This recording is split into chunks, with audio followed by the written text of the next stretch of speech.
স্নান করার পর এই 3টি ভুল করবেন না, অন্যথায় প্রবল সমস্যায় পড়তে হবে। জানার আগে যারা মহাদেবকে মনে প্রাণে বিশ্বাস করেন, ভিডিওটিতে লাইক দিয়ে কমেন্টে হার হার মহাদেব লিখুন।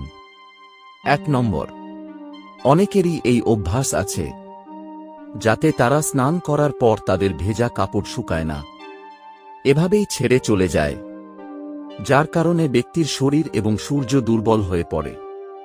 নাম্বার 2, এমনকি ভুল করেও স্নান করার পর ও কিছু পরিষ্কার করার পর বালতিতে নোংরা জল রাখা উচিত নয়। স্নানের পরে সর্বদা নোংরা জল ফেলে দিন এবং পরিষ্কার জল দিয়ে পূরণ করুন, অথবা বালতি উল্টো করে রাখতে পারেন। 3 নাম্বার, কারো কারো এই অভ্যাস আছে যে স্নান করার পর ভাঙা চুল বা কেশ বাথরুমে রেখে বেরিয়ে আসে। এমনটা করলে